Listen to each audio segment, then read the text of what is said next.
choose their tactics carefully in Cooper County, Missouri. And Dr. Bill Kramer will have this month's college questions centering on that Philadelphia fire. And we'll take you into a mine for deep mine rescue training. It's time for Second Alarm on American Heat.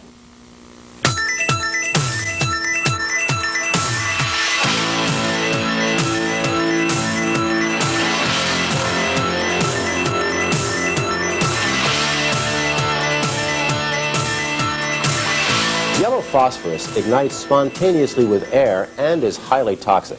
Producer Nancy Higgins went to a train derailment in rural Cooper County, Missouri, where firefighters discussed all of the options before any moves were made.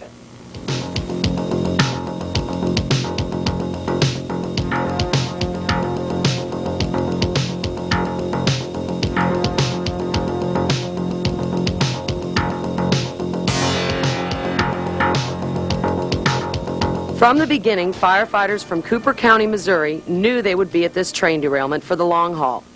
29 cars of a Union Pacific train derailed along the bluffs 1.5 miles south of the Missouri River. A lazy column of dense white smoke rose from the derailment. After 3 recon missions, Cooper and Boone County firefighters knew they were fighting yellow phosphorus. 4 cars contained the phosphorus and 2 of them were leaking.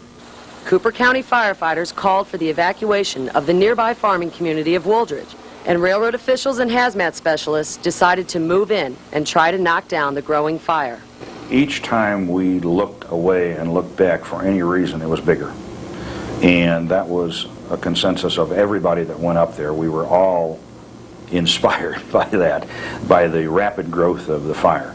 And as we approached, we felt that we saw the fire in the smoke column as much as 6 to 8 feet in the air. And speaking with some folks who had experience in this area, that was a significant phosphorus fire. The half-mile stretch of field leading from the command post to the hot zone was soft, preventing any heavy apparatus from approaching.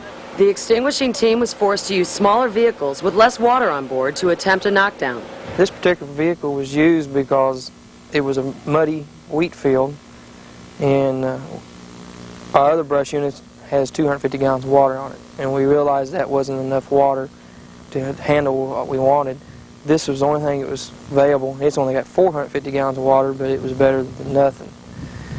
We laid the 1.5 inch across the front, mudded ourselves in down there, and in the end of this, we started using quite a bit of water with our foam because it took us longer than we expected. And we started having to run brush trucks and as tankers to keep our water supply. The Missouri River was close by land, but by road it was a 7-mile drive. Drafting and tanking operations were set up, but water access was limited at best. And knowing that yellow phosphorus ignites spontaneously with air, firefighters agreed the best tactic was to deprive the phosphorus of that air. We didn't have that much water. All we had was a brush fire truck with a small amount of water. And we weren't sure as to whether we'd be able to pool enough water to submerge that into the car. So that was the reason we decided to use the foam. Water is the agent of choice for phosphorus if it's available.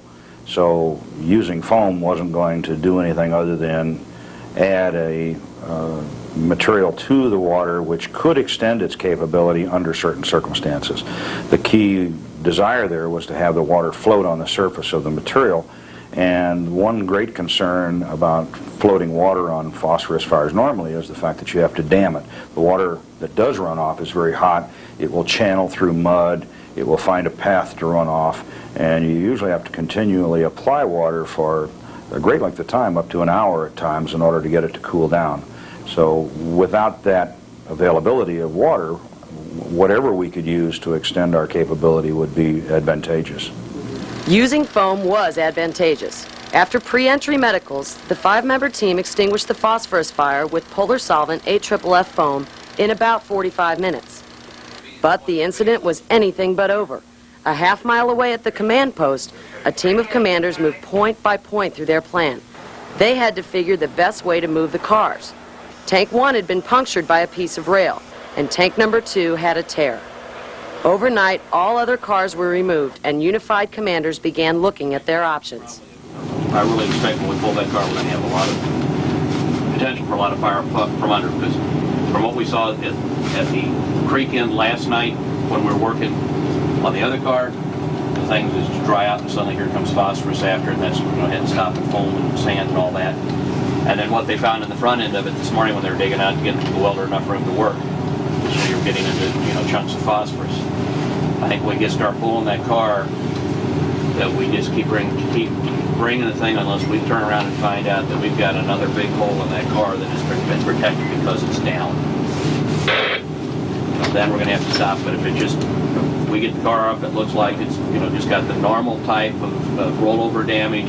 We just keep going and accept what we're going to have in the fire and smoke behind us as you guys try to get it knocked down.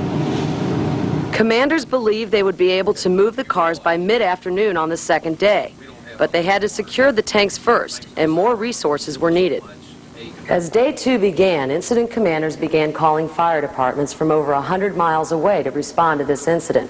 It marked the first use of the Missouri statewide mutual aid system. Botanics has called my office and said anything I want, I got. Neil.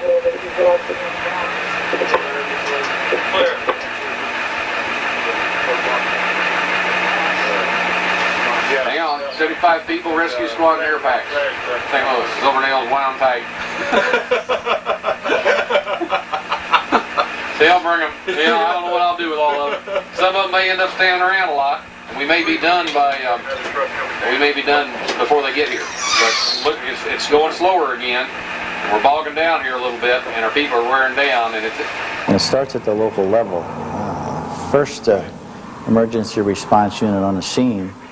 If they can't handle what they've got, if it overwhelms their resources, then they call for assistance. And normally they have mutual aid with surrounding departments. Well, they will respond, and if they're not able to control a situation with those resources, then they go to the county.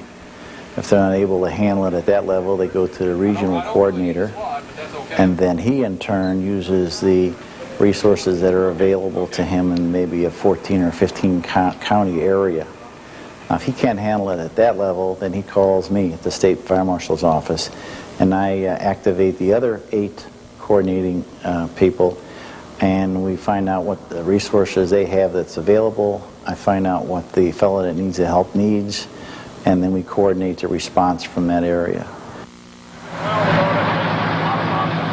All fire departments on scene and those arriving were familiar with the incident command system, but no one had used it to this extent with this many people. And the incident location is in the Woolridge Bottoms, and it's totally a farming area. There's no houses in these bottoms whatsoever, and it went like from 0 population down there to 1,000 people in a matter of a couple hours.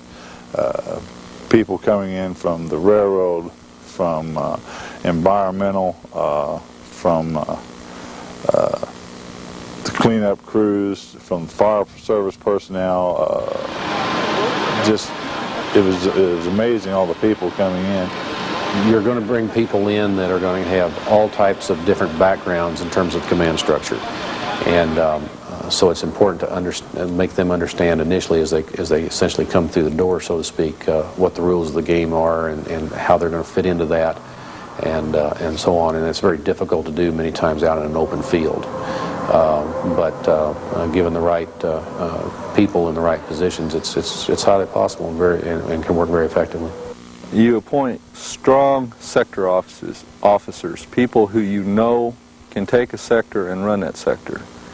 The most important thing I could think of would be appointing a very strong, demanding staging officer.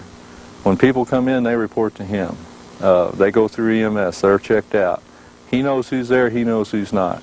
And you want that person to be of the mindset that, that whatever happens, you're going to come through me first.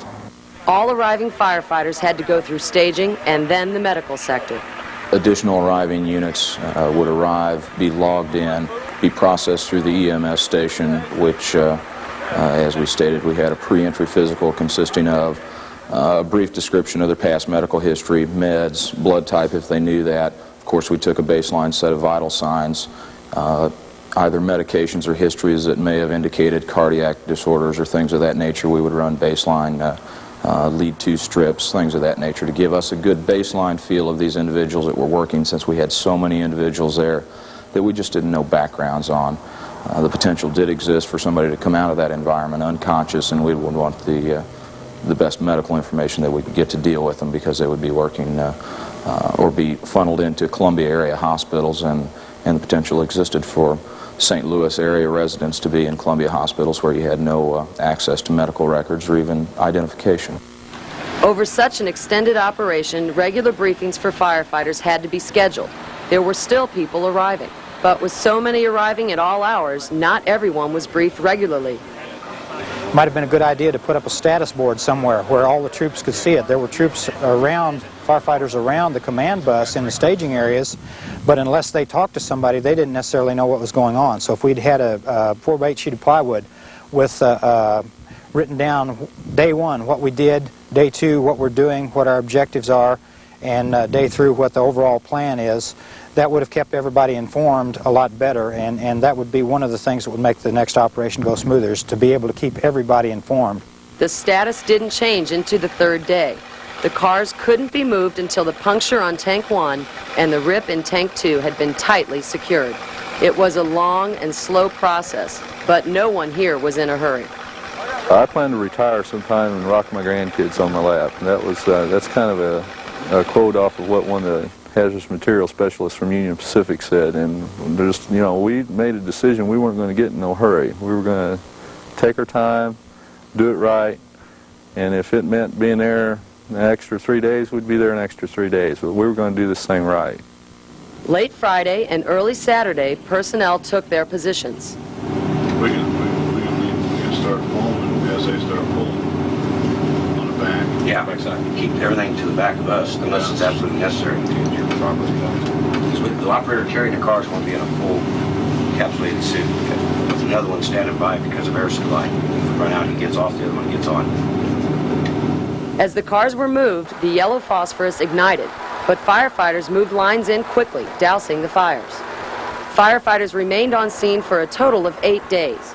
All agreed that without the mobilization of the mutual aid, it would have taken much longer and could have been much worse. Be prepared, because it could happen to you. You know, occasionally we sit around watching American Heat tapes saying, oh, those poor souls on there. You know, they're just, those poor guys, you know, had to handle this scene. Well, here we are now, and it happened to us. It can happen to them. 62 fire and EMS agencies responded to this incident as part of the statewide mutual aid system. The system was created to handle the predicted earthquake of last December. There was no earthquake, but this incident proved to firefighters that the earth doesn't have to move for the mutual aid to. In Cooper County, Missouri, I'm Nancy Higgins for American Heat. In the aftermath of that fire in Philadelphia, many questions